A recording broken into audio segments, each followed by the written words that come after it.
few weeks ago, I created a video that covered my top tips for beginner solo RPG gamers. Today, I'm going to do a follow-up, and I'm going to share with you my top 7 tips for veteran solo RPG gamers.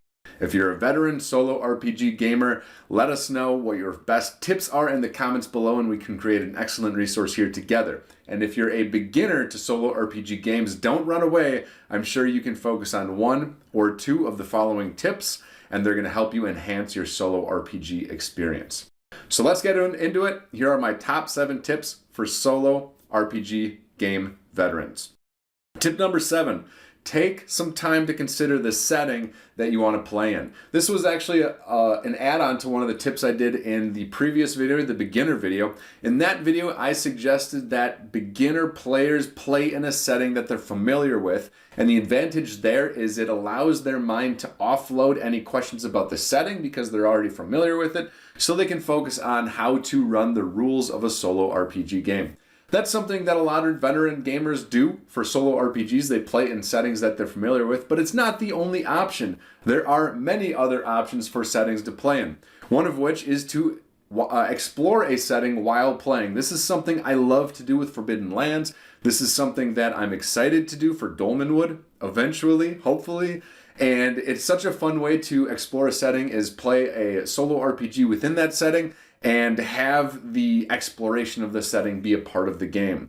You can also build your own setting as you play a game. There's so many great tables and oracles out there that are focused around building a setting as you play, and that's a really, really fun gameplay experience as well. So that's my tip number 7, is to consider the setting that you want to play in before you play to get the experience that you're looking for. Number 6 is do research on the setting or time period that you're playing in.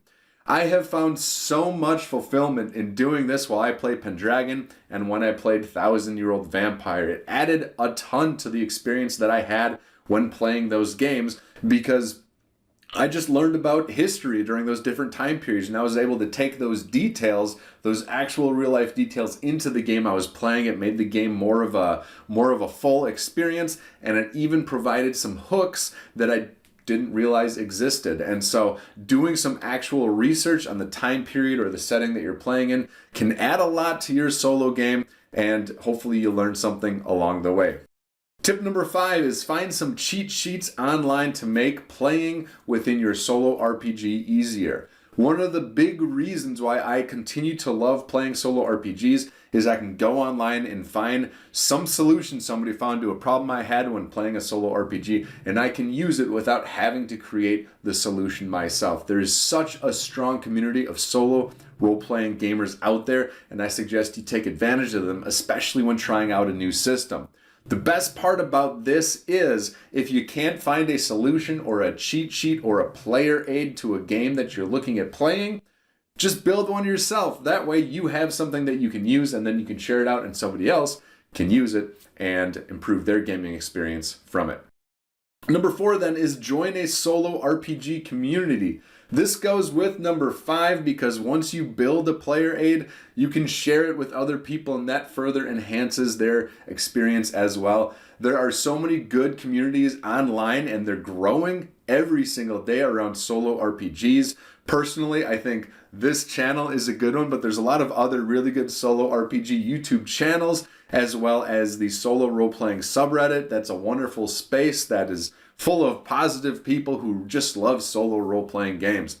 Please, in the comments below, put down your favorite channels or communities for solo role-playing because it's more fun when we can help learn and play an experience together, even though we're playing a solo game. Number 3, bring your world to life. This requires a little bit of work, but I found a lot of fun in doing it. When you are playing a solo RPG, think about the characters, the NPCs in your world. Think about the locations, and then bring those to life in some way. And there's a lot of ways you can do this. I found good results in using Google search to find fantasy pictures or even pictures of celebrities who I think would make for a good NPC. And depending on the game I'm playing, I might print those out on a piece of paper, or I might save them to a file on my computer. You can also, if it's for personal use, you can use generative AI images. It's a quick way to get kind of bespoke images for your games that you're doing. If you have the money, go out and pay an artist to create some NPCs or your character or draw a location. Or if you got the talent or skill, you can make those drawings yourself. I think the point here is that I have found, and a lot of other people that I know have found, a lot of fulfillment and fun and joy in bringing their setting, their players, their NPCs, even certain events to life in the form of an image. And that can really enhance your gameplay experience when you're playing a solo RPG. There's a lot of ways to do it, and if you haven't, you should try it out. Number 2 is to create ways to represent your story progress. Now, what do I mean by this? What I mean by this is find a way to track your game somehow. Most people use a journal for this. Most people like to journal while they're doing solo role-playing games, but it's certainly not the only way to track your story progress. And I think it's important people know there's other ways to do this, because sometimes journaling turns people off from the hobby. One of the ways that you can track your progress is create maps. Create a map of your setting, or create a path, a travel map for where your characters have gone, or create like a military style unit movement map. There's so many different types of maps that you can create, and that's a really fun way to track your journey through a solo RPG. Create in-game artifacts. If you're into LARPing or crafting, there's so many different things that you can build based on the solo RPG that you are creating. From one of your character's spell books to a small medallion that is central to your story. You can build it out of cardboard or something like that. There's a lot of very cool things you can do to create objects in your world for your solo RPG, and that's another way to track your story progress.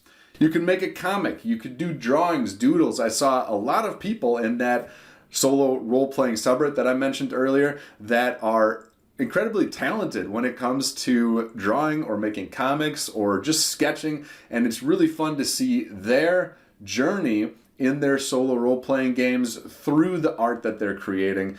Finally, make a wiki. You can make a wiki. This is something that I personally find overwhelming, but I know a lot of people love making wikis that explain and outline the world and the story and the setting and the characters, everything about the solo role-playing game that they are playing. And the best thing about that wiki is you can share it out to other people and they can read it and enjoy it and even use it if they find inspiring. So that's my number 2. Create some way to represent your story as you're playing.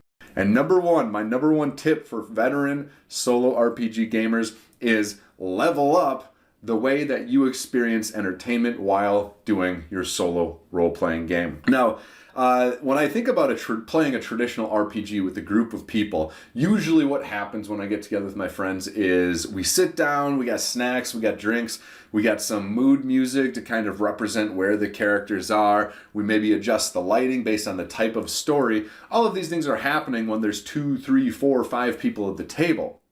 When I sit down for to play a solo RPG on my own with only one person at the table, I realized I don't do any of that stuff. I don't do any of that extra stuff, and I didn't have a good reason as to why I wouldn't be doing that. And so this is my number one tip for a solo RPG gamers is level up your experience. Bust out the music. Play some mood music based on what's happening. Make a playlist. Have a fight song, have an exploration song, have a song for the tomb that you're exploring, have a song for the forest that you're hiking through, have a song for the town that you get to. Get some music in there. Adjust the lighting. If you're playing a horror game, maybe turn down the lights. If it's a sunny day and your characters are hiking through a sunny field, turn up the lights, make it a little brighter. Most importantly for me, and the thing I found most fun, is to make some authentic food that my characters might enjoy. I've loved this in Pendragon. In Pendragon, there's an entire book of feasts that give actual menus essentially for different types of feasts, and creating some of that food and then eating it while playing Pendragon while the characters are at a feast. Oh my gosh, it is amazing. It is so fun to do that. And I do that at the table. We bring food when we game together as a group. Why wouldn't I do that when I game myself with one person at the table instead of 4? So that is my number 1 and my best level up for all veteran solo RPG gamers.